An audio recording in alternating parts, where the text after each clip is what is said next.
You're listening to PetLifeRadio.com. Is your pet stressed out? Does your pet need annual vaccines? Which pet is best for a child? Would you know if your dog was in pain? Pet Life Radio presents The Pet Doctor, where you'll learn everything about keeping your pet healthy and happy.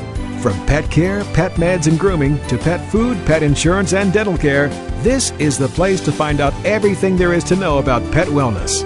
Whether you have a dog, cat, reptile, or rabbit, you'll find answers for your pets straight from the vets, because it's your pet. Health matters. Please welcome your Pet Doctor host, veterinary media consultant and veterinarian, Dr. Bernadine Cruz. It seems that every day in the news, some disaster or emergency situation has arisen in the U.S. that impacts people and their animals they care for.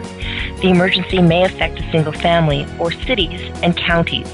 Disasters know no seasons: snowstorms, tornadoes, hurricanes, earthquakes, fires, and floods. We expect the local, state, or national authorities to take care of us, but who takes care of the animals? What can you do to prepare your entire family for potentially life-threatening situations? Today, I'm going to be speaking with Dr. Heather Case. She is the American Veterinary Medical Association's Coordinator for Emergency Preparedness and Response. We'll be right back after this short break. Please have a seat in the waiting room. The doctor will be with you shortly, right after these messages.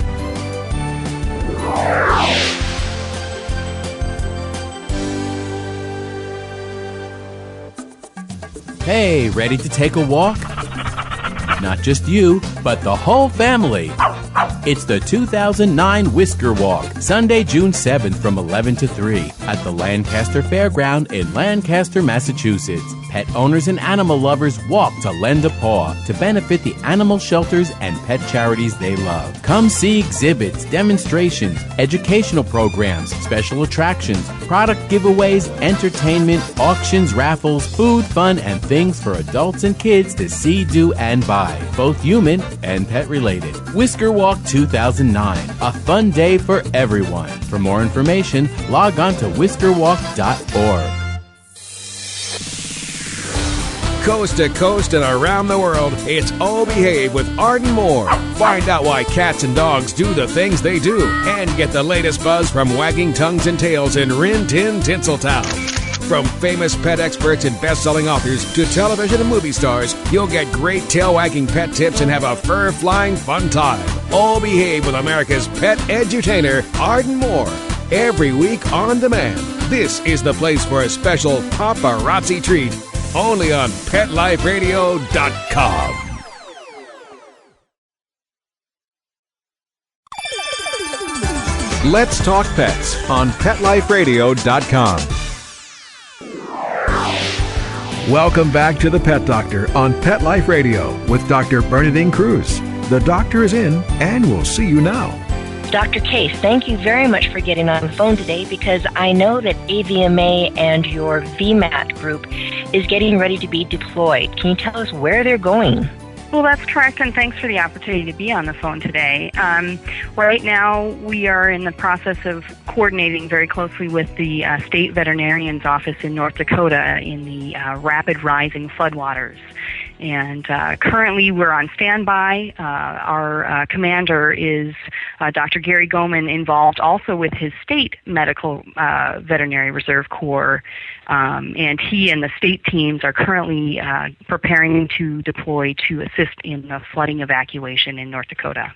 It seems as though the number of large-scale disasters over the past few years has just risen dramatically. Is this my imagination, or is it real? No, in fact, if we look back just not even quite a year ago, or I should say just over a year ago, to the flooding situation in the Midwest, specifically in Iowa, if I'm remembering correctly, that was the 600-year flood.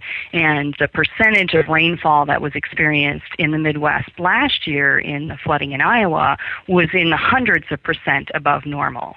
So you've had enough hurricanes. I know we'll talk a little bit later about you getting involved in hurricanes and trial by fire, learning how to do everything that you're doing now. But I think a lot of people would be surprised. You know, we do know when there is an emergency, the National Guard comes out. The Red Cross will set up their shelters for us.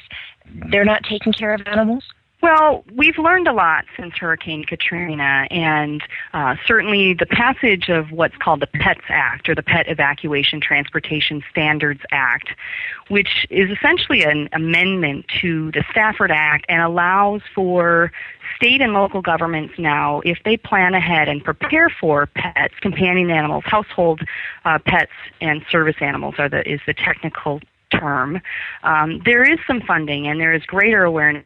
Made great strides since Hurricane Katrina, but the take-home message really is starting at the family level, that each individual family needs to determine how best they can take their pets with them and evacuate before a disaster.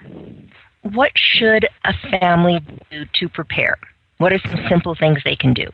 Well, certainly one of the things that I say is a really good place to start is, and we've sort of touched on it already, so if you live in the Midwest and you live in a floodplain, or even if you didn't really think you lived really close to the river, but looking back statistically over the last 2 years at how many floods are occurring, determine what the most likely reason for you to evacuate might be. And so that's part of determining your plan. But recognizing that the number one emergency across the country, unfortunately, is house fires. And so really, regardless of whether you live in Hurricane Alley or if you live in a floodplain, you still want to have a plan. And then think about some of the basic things. For instance, if you have multiple pets, do you have carriers for each of those animals? If you have cats, have you thought of the fact that if you evacuate with your cat, not only might you need a carrier to house your cat, but your cat might need to be comfortable in that carrier for a while. So think about having a big enough carrier where you could make a makeshift litter box,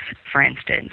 Some of it's somewhat common sense, but not everyone wants to think of the fact that they might need to live in temporary housing, or they might need to evacuate to a friend's house, for instance, and have their pets in a comfortable environment. So thinking of some of the basic things in addition to carrier, for instance, food and water or any medication that your pet might be on. What I'll oftentimes tell my own clients, because the problem here in Southern California is going to be earthquakes, fires, and occasionally we'll get the floods after we've had the fires, is putting together just even a small backpack for your pet that has the food, the water, if you have a dog, something to pick up after it so you can keep a cleaner environment. Extra name tags, even a picture of your pet is a great idea in case somehow you become separated. So you can say, this is what my German Shepherd looks like, since after a while all German Shepherds might look alike to somebody who is trying to help you out. We've actually recommended going a step further, in part from lessons learned during the evacuation efforts of Katrina, is a photo of you and your pet, a recent photograph of you with your pet. And you also touched on identification. One of the things that we learned is, in this cellular age and mobile age, everything works great if you have a cell number on your animal's identification tag. However, maybe think about having a second phone number for your Aunt Sally that lives across the country, so that, that if you're in touch with that person and you're separated from your animal and the towers are down or your cellular service isn't working during the evacuation zone, someone else is capable of connecting you back with your pet. Great idea, somebody out of the area. Right. You had mentioned earlier that Dr. Goman is possibly going to be deployed to the Fargo area with their floods right now. What can people do when they have large animals? If you have livestock, what can they do to prepare them? Right, and livestock are tricky, and it's some of the basics. One of the things that we recommend, particularly for horse owners, and your state has gotten fairly good at evacuating large numbers of horses, is thinking again back to transportation for one.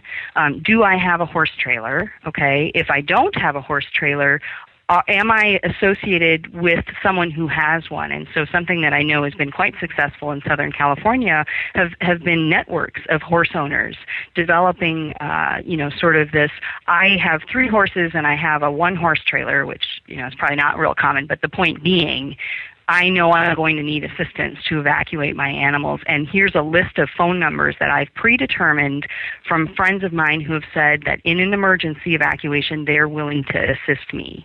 In terms of identification for horses, one of the things that we have thought of or would suggest is, certainly you can microchip a horse and you can have an ID tag on a halter, but think about maybe taking a luggage tag and putting your name and address and, again, a couple of different cell phone contact numbers. You could braid that into the horse's mane, for instance, or a livestock marking pencil I know has been used for people to write their contact information.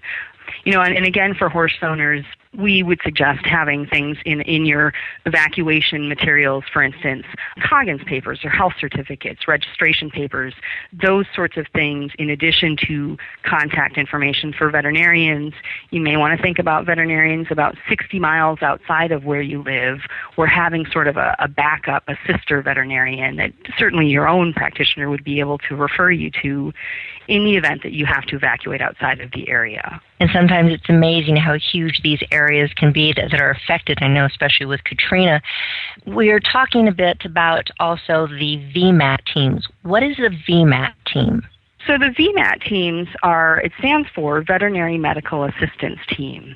And essentially, if you look back over the years, we've been already referring to the flooding of last season and the flooding of this season and Hurricane Katrina. Really, if you look back to 1992 and Hurricane Andrew, that was really the beginning of what we now know as the VMAT program. And essentially, it was sort of the first wake-up call, if you will, where there were hundreds of thousands of displaced animals and really no firm animal emergency preparedness plan. And over the course of 15 years, the American Veterinary Medical Association, we've had a partnership for the program with the federal government. And a year ago, both parties decided that there were new avenues for assisting the states, and in particular, the AVMA has moved our program now that we're a private AVMA program focusing on assisting states at that state and local level. And so that's what the Veterinary Medical Assistance Team program is built around. What is the actual makeup of the team? Is it just veterinarians? Are there a support group? What do they do? Who makes them up? Sure. So what we have now are a group of individuals who, as I've mentioned, we have about a 15-year history in emergency preparedness and response with this Veterinary Medical Assistance Team program. And we are working primarily with veterinarians and veterinary technicians. And how the program works now is we break them into a 4 to 6 person team. And these teams are equipped with basic treatment capabilities. And so they are capable, for instance, of staying in what we call in the disaster world austere conditions, meaning that we can send them out into a disaster zone. They're not expecting necessarily to be put up in the Ritz Hotel. They're survivors. They're what we call first responders and boots on the ground sort of individuals. So they come in with a backpack that has a sleeping bag and basic food supplies so that they're, as we call, self-contained or capable of taking care of themselves for about 72 hours in the field. And then they also, they have a couple of different functions. The first function is that they can go in for a state after a disaster and assess what the veterinary infrastructure looks like, meaning are there operating veterinary clinics after the floods, or have all those veterinary clinics been affected and so they're not able to assist the animals in the area. And when the teams do an assessment for a state, then it's possible that the state may have its own volunteer veterinary reserve corps or a state animal response team that the state can then send in. So that's sort of the first function of this team.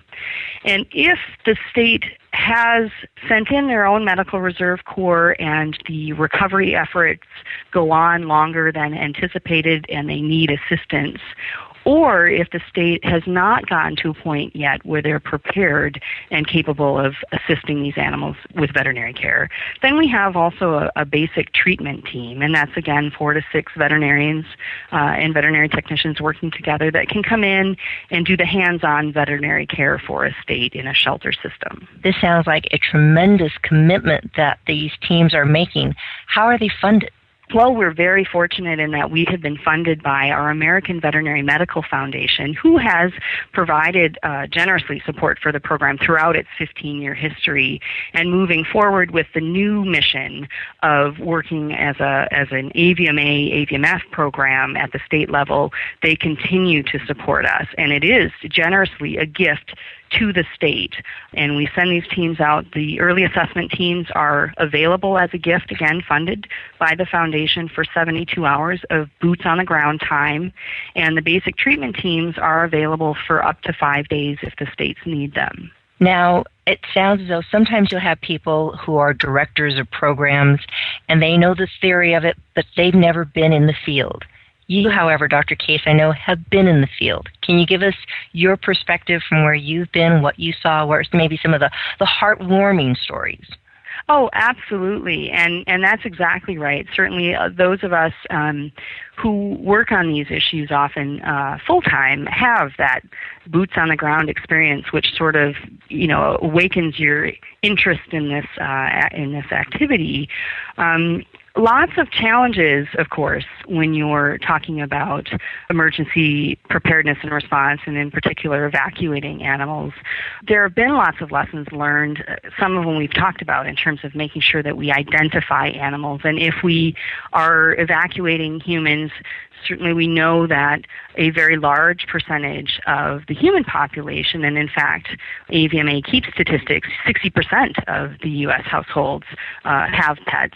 So we know that we have pets and people to work with in these evacuations. But some of the heartwarming stories, one of the heartwarming stories that I can recall, and all of those of us who were deployed to Hurricane Katrina have stories like these.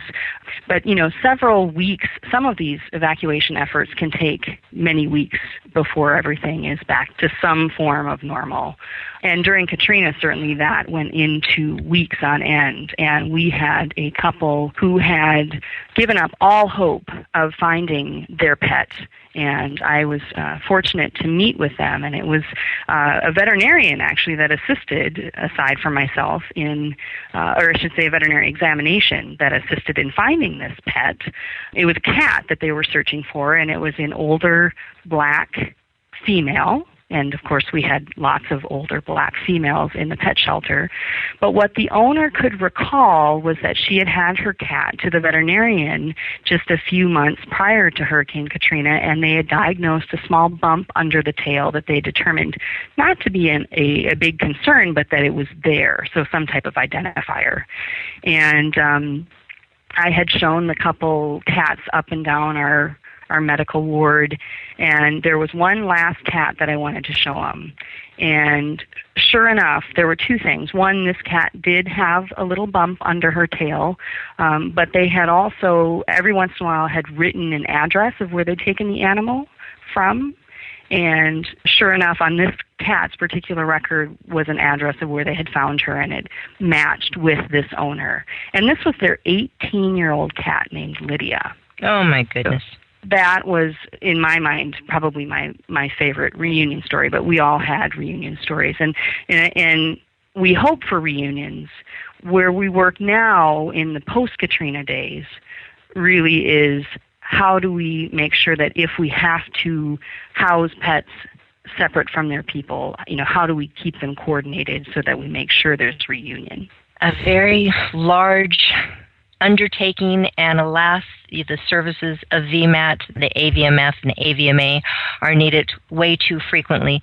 And there's also what we didn't have a chance to touch on, even bioterrorism, knowing that so many of the possible diseases that can be spread to humans through bioterrorism can also affect animals, and veterinarians are likely to be on the front lines protecting human health as well as animal health, and see how VMAT could get involved with that too. Absolutely, absolutely. And one component that's probably a really good place to end that we have with the VMAT program is providing emergency-related training at the state and local level to build the capacity that we've just talked about. So we send our experienced and trained veterinary medical assistance team members out into the states to help build up that first response and that first line of defense so that the states are better prepared.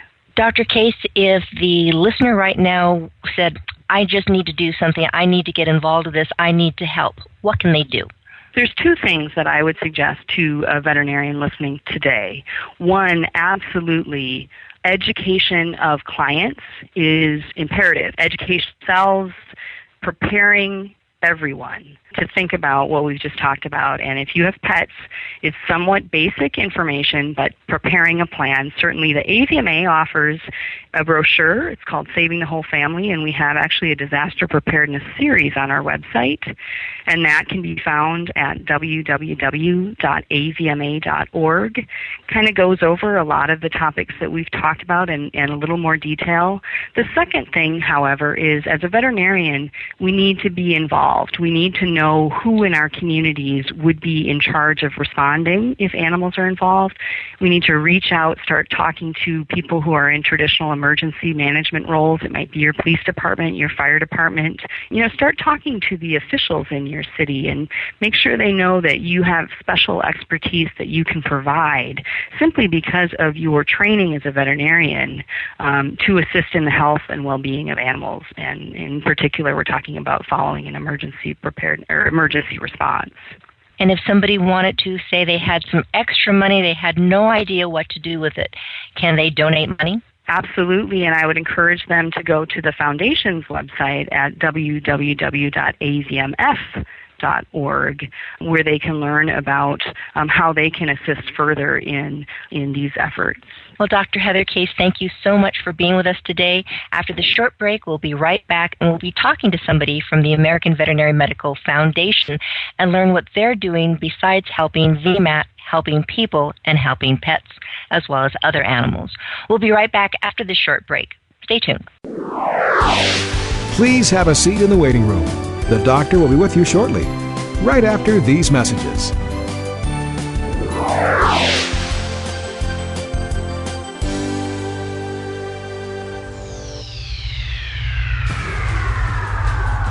Greetings, human. What planet am I on? Welcome to Pet Planet. Here's a copy of Pet Planet Magazine, Florida's most informative and fun pet resource magazine. It features heartwarming stories and informative articles from local and national pet experts. Excellent. Pet Planet Magazine offers Operation Planet Rescue, helping rescued pets find new homes. And it's available at 500 locations in South and Central Florida and 24/7 on the internet at petplanetmagazine.com. If you're out and about with your pet, you may be featured in Paparazzi, candid pictures of you and your pet. For up-to-date pet-friendly events, activities, and pet-related services and products, Pet Planet Magazine is your final destination. I shall take this magazine home with me. Back to your home planet? No, to my condo in Boca. Pet Planet Magazine. Check them out at www.petplanetmagazine.com or 352-394-8578. It's out of this world. School's in session on Pet Life Radio with Teacher's Pet. Learn how to communicate with your pet, train your pet, and see the world from your pet's point of view. You may even learn a few tricks yourself. Teacher's Pet, only on PetLifeRadio.com.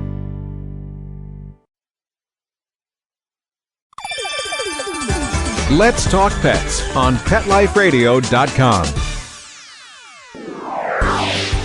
Welcome back to the Pet Doctor on Pet Life Radio with Dr. Bernadine Cruz. The doctor is in, and we'll see you now.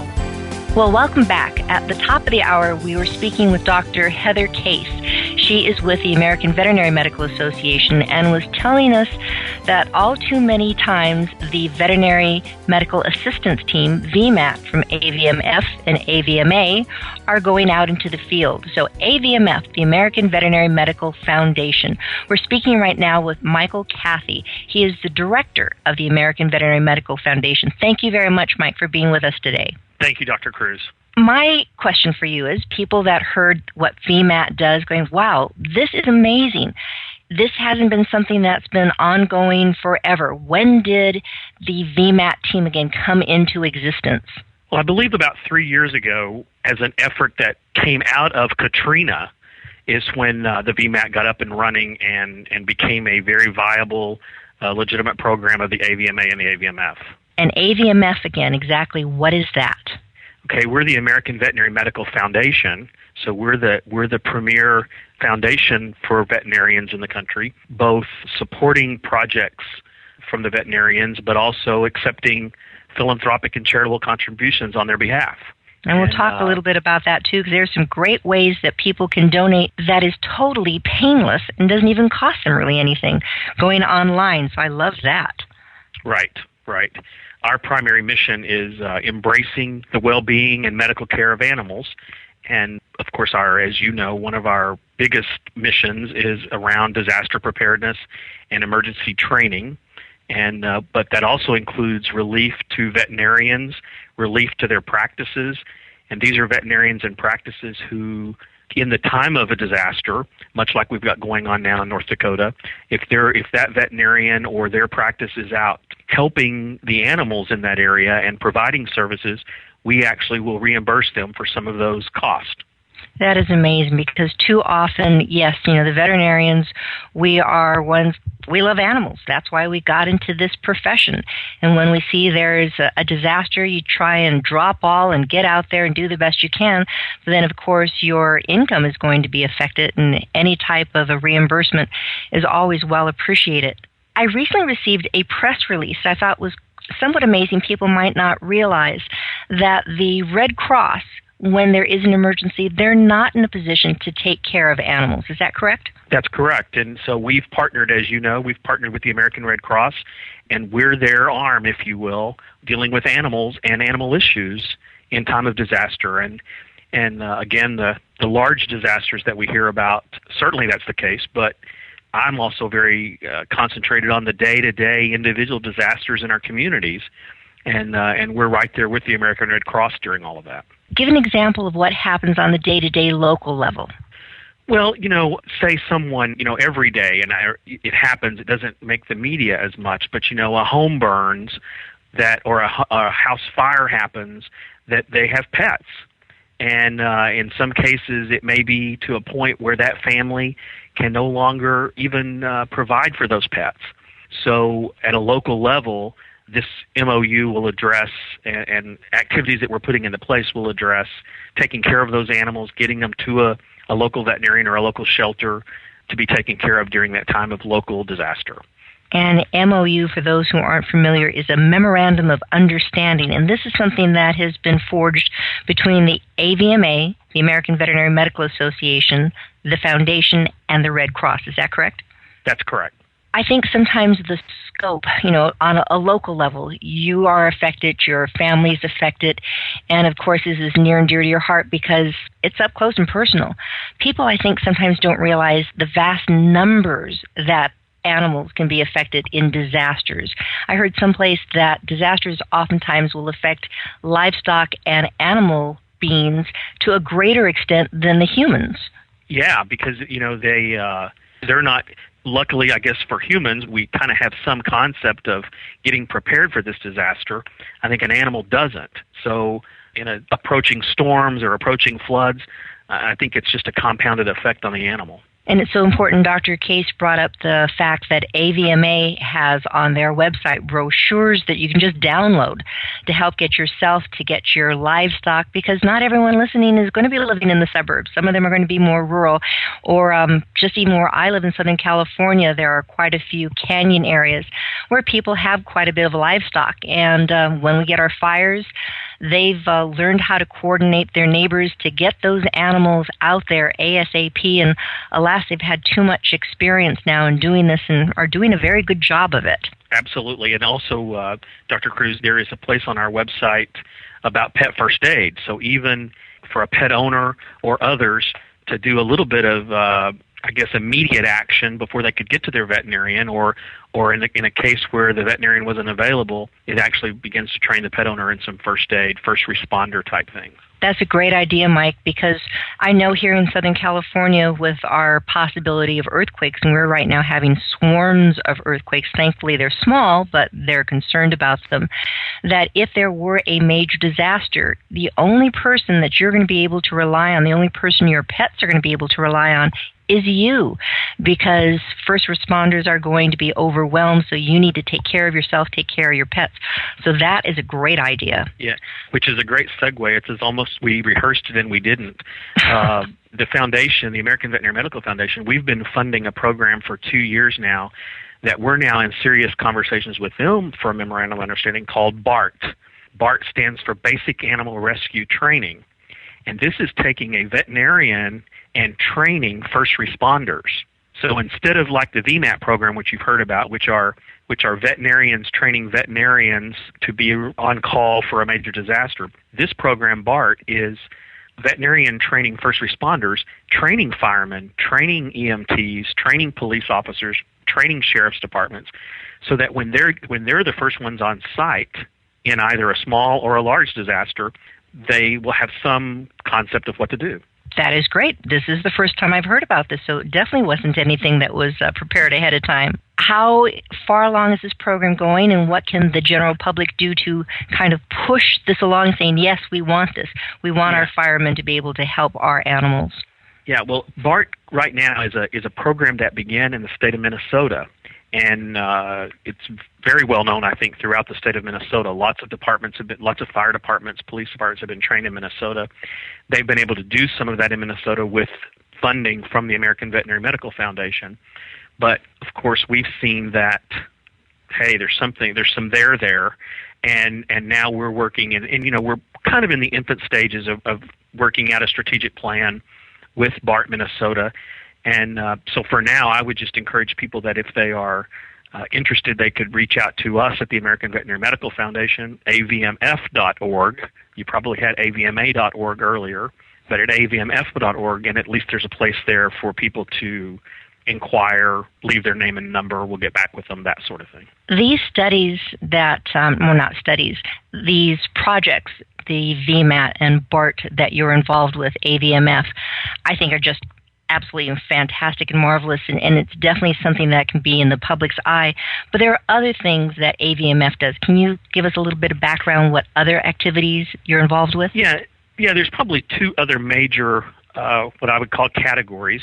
One of them is just basic animal health studies, trying to devote some monies and time into research and, supporting animal research for animal illness, disease, that sort of thing, in order to make sure that in the future our animals are safe.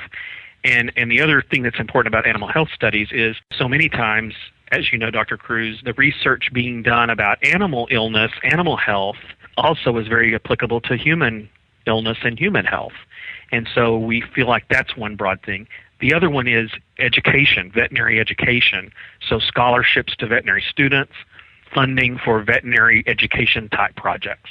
Do you have any idea offhand, Mike, how expensive veterinary school is? Well, it's funny that you, again, a non-rehearsed topic.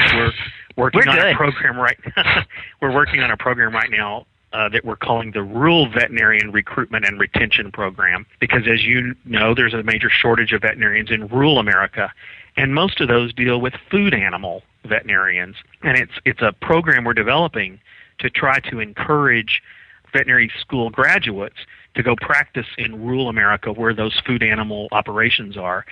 And to do that, we're working out a way where if you will go practice there for a period of time, for each year that you practice, we will begin to almost help you pay off your debt, your education debt.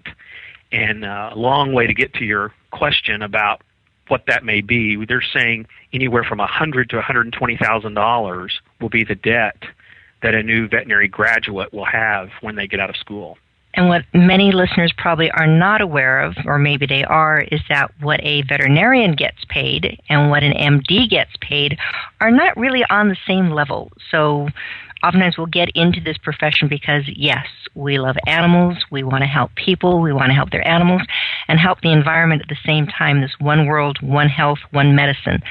So, yes, I'm all for your efforts right there. A veterinarian is sometimes probably their own enemy because they are so giving, so gracious, that they probably even undercut their services, their fees, to be able to help pet owners and their animals, or just animals in general, that it sometimes gives their own economic situation a challenge.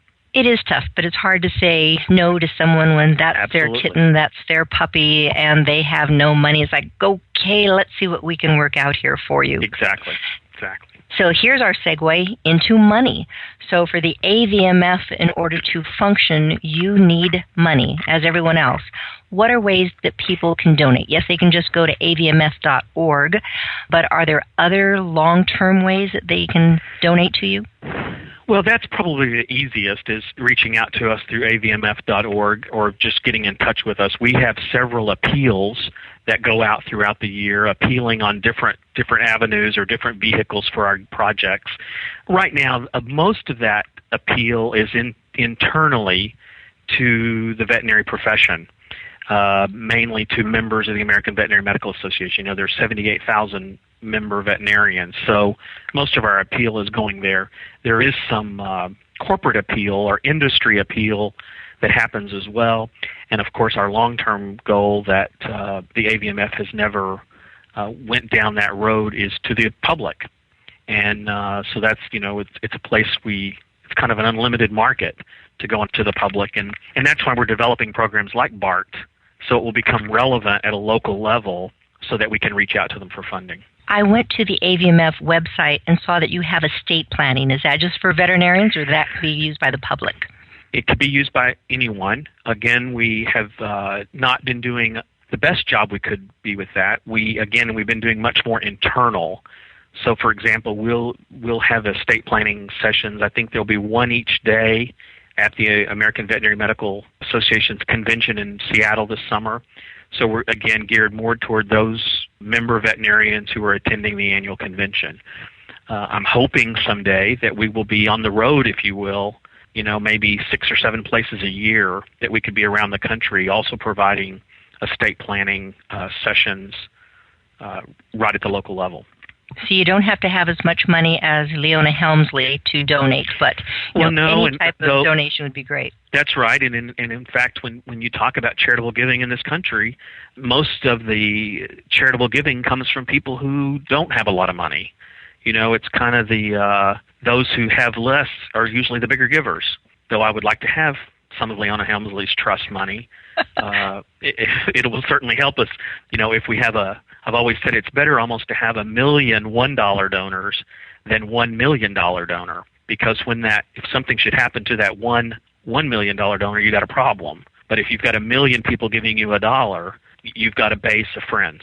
Somewhat how the March of Dimes started. Everyone's sending in their dimes. Now with inflation, everyone needs to send in their dollars instead of their dimes. Yeah, and we have Dr. Cruz, we have the AVMF, like a lot of animal-related charities and even veterinary colleges, we have a pet memorial program. I'm trying to change the term of that a little bit to a pet memorial and tribute program, where I believe people would also pay tribute to their pet, not just at the time that a pet passes away. But right now that pet memorial program is again mainly coming from veterinarians who are making very nice, generous contributions on behalf of their clients' pets when they expire. And we then acknowledge those gifts from the veterinarian to the pet owner, and it's one way we generate a lot of new contacts to the foundation every year is through the pet memorial program. And sometimes it is so difficult when you have a friend who's lost a pet. And some people say, oh, it's just a dog, it's just a cat. But no, to those of us who they have become extended members of our family, that's a very special part of our heart that is now left us. So I can see that you have a friend whose pet has passed away. Contact the AVMF and make a donation in that pet's name, and I'm sure your friends would greatly appreciate it. Yeah, we have a very nice certificate that we send that with the pet's name on it. We ask for the pet's name, and a very nice certificate that someone could either stick away in an album or even frame it if they so wished to remember their pet. The other thing I found on your website today was a very interesting way of donating, using, instead of Google as a search engine, Good Search, and then eBay you're also associated with?